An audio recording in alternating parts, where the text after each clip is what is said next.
Dia teriak-teriak tapi elang itu pergi entah kemana. Berpikir agak lama, kemudian Nasruddin justru tertawa-tawa. Dia tertawa-tawa dan berkata pada elang yang sudah pergi kemana, biarkan saja engkau ambil daging itu. Kamu toh tidak punya resep cara memasaknya. Ini cerita yang sekali lagi menyindir cara kita dalam beragama. Cara kita dalam beragama sangat tergantung pada resep. Kita membanggakan punya resep rahasia, entah dari Al-Quran atau dari hadis. Kita terus-menerus menyatakan bahwa ini resep yang luar biasa, yang jika dimasakkan akan bisa menjadikan hidangan masakan yang luar biasa nikmat. Tetapi tidak pernah memasak karena dagingnya sudah dibawa kabur oleh yang lain. Cara bahagia bagi Nasruddin, bagi dunia sufi, bukanlah dengan hanya memegang resepnya. Saya punya resep. Bukan itu. Cara bahagia adalah dengan cara mencobakan resep itu. Para sufi berulang kali menyatakan, jika obat ini bisa mengobati sakit panas, menyebut-nyebut nama obat ini tidak akan bisa mengobati sakit panasmu. Sekali lagi, jika obat ini bisa mengobati sakit panas, menyebut-nyebut nama obatnya tidak akan bisa menyembuhkan sakit panas. Obat itu tentu harus diminum sesuai dengan ketentuan. Sama seperti resep tadi.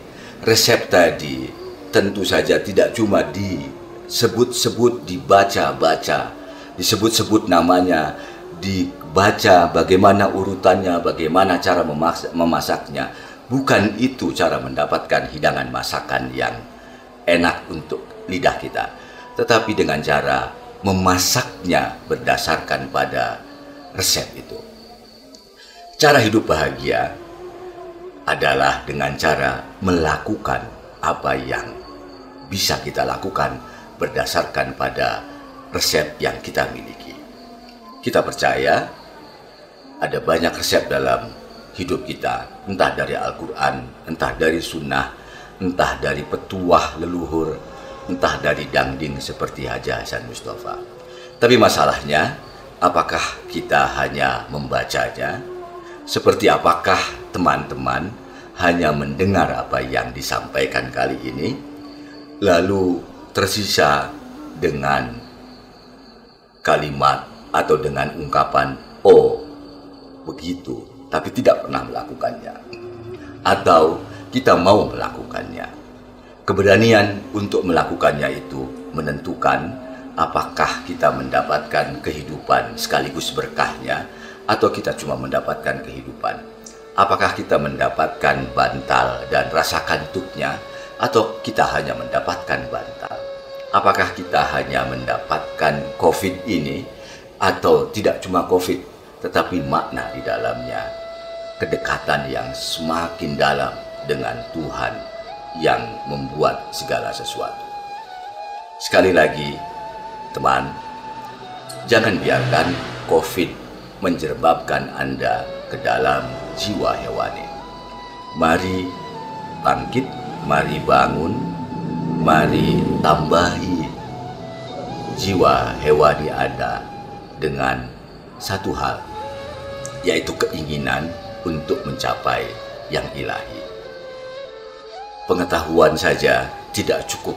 Itu yang disampaikan oleh Nasruddin Hoja, juga oleh Kiai Hajan Mustafa. Bareto, kata Haji Hasan Mustafa tadi, bareto mah aing atoh menang ilmu, ayeuna mah atoh menang jeung ngamalkeunana. Kita harus sampai pada titik itu. Dapatkan ilmu dari manapun, kemudian kita mencoba mengamalkannya. Sebagai penutup, Satu kisah dari Nasruddin Hoja layak kita dengarkan bersama-sama. Kisah ini pasti sudah pernah Anda dengar karena kisah ini sangat terkenal. Suatu ketika seseorang menemukan Nasruddin Hoja sedang menyorotkan senternya di tempat di pinggir jalan di depan rumahnya. Kemudian seorang tetangganya bertanya, "Kamu sedang mencari apa, Nasruddin?" Nasruddin bilang, "Saya sedang mencari kunci rumah. Saya tidak bisa mencari kunci rumah. Saya tidak bisa memasuki rumah karena kuncinya hilang." Tetangganya ikut mencari-cari kunci itu di pinggir jalan. Kemudian setelah sekian lama, tetangga-tetangganya bingung. "Sebentar, Nasruddin, kita sudah mencari agak lama tetapi kita belum juga menemukan kunci itu. Kalau boleh nanya, sebenarnya kunci itu hilang di mana?" "Kunci itu sebenarnya hilang di dalam rumah sana." "Kenapa tidak mencari di rumah sana?" Kata Nasruddin Hoja, jawabnya, "Di dalam rumah sana sangat gelap. Tidak mungkin kita bisa mencarinya. Sementara di luar sini sangat terang, jadi sangat mungkin kita mencarinya." Cerita ini banyak kita dengarkan. Tetapi apa yang bisa disimpulkan dari cerita ini? Saya menyimpulkannya secara sederhana. Ada tahu dan ada mau. Nasruddin tahu kuncinya hilang di dalam tempat gelap. Tapi dia tidak mau mencarinya. Dia mau mencari dengan cara yang mudah. Tentu saja tidak akan pernah didapatkan. Kalimat lainnya adalah pengetahuan tidak akan berharga, tidak akan berguna jika diamalkan dengan kemauan yang berbeda. Jika pengetahuan menunjukkan hilangnya di dalam rumah, carilah di dalam rumah kalaupun itu gelap. Bukan mencari di tempat lain yang kita duga lebih mudah padahal kita tidak akan pernah mendapatkannya. Maka mari kita renungi kehidupan kita setelah 1 tahun COVID ini. Apakah masalah kita ada di dalam rumah, di dalam diri kita, atau di luar diri kita? Kalau ada di dalam diri kita, mari kita cari di dalam diri kita. Jika gelap, mari kita terangi. Jangan kemudian masalahnya di dalam diri kita mencarinya di luar rumah kita, di luar diri kita. Masalahnya pada ketidaksabaran kita menghadapi seluruh masalah ini. Masalahnya terdapat pada ketidakmampuan kita menyediakan finansial untuk kehidupan kita. Tetapi kita memilih untuk menyalahkan pihak luar, entah pemerintah, entah yang lainnya. Jangan jadi konyol seperti Nasruddin, karena kekonyolan seperti Nasruddin bukan untuk ditiru, tetapi untuk mengingatkan kita. Begitu Anda tertawa terhadap kisah Nasruddin, saat itu sebenarnya Anda sedang menertawakan diri Anda. Begitu Anda menertawakan diri Anda seharusnya bisa pindah dari jiwa hewani ke jiwa manusiawi. Terima kasih.